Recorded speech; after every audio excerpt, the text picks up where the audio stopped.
পিতা মাতার প্রতি অবাধ্য সন্তানের পরিণতি। সুবহানাল্লাহ। উপরে করোনা ব্যাখ্যা করা হয় উনি বলেন হযরত সাইয়েদনা আল কামাল রাদিয়াল্লাহু আনহু। সুবহানাল্লাহ। রাসূলের পাকের 10 কিলোমিটার পায়ে হেঁটে এসে মসজিদে নামাজ পড়তেন, কিন্তু মরার সময় কলমা নসিব হচ্ছে না। ঠিক না? মরার এসে চারজন প্রতিনিধি আমার রাসূল পাঠাইলেন, বিবি খানা দিলেন, ইয়া রাসূলুল্লাহ, কোন সাহাবী যদি কলমা এলান দিয়ে মরতে না পারে তাহলে তো জাহান্নামে যাবে।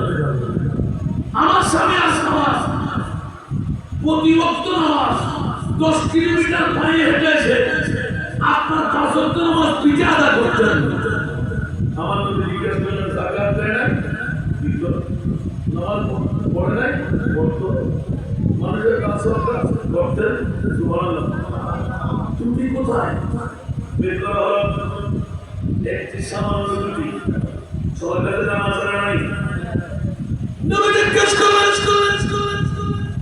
এই সাহাবীরা আলকামার বিবির কাছে জিজ্ঞেস করো, আলকামার বিবির শ্বশুর শাশুড়ি মা বাবা কেউ আছে কিনা? ইয়া রাসূলুল্লাহ, জিজ্ঞেস করে উত্তর দিলেন, মা আছে, খুব বয়োজ্যেষ্ঠ। সুবহানাল্লাহ। মায়ের ভিতর নবীর কাছে আসরা নাই।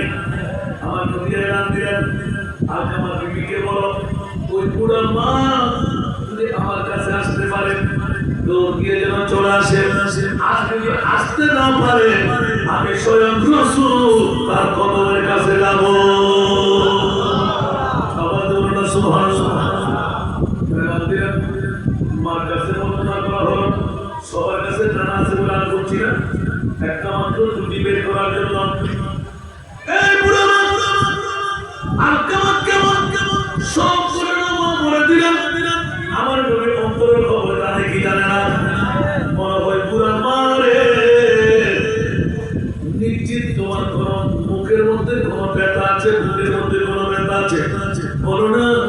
অন্তরে আমি রহমতুল লিল আলামিন নবী তোমার কাছে এসেছি আমার আলকামা সম্পর্কে জানতে। বলো না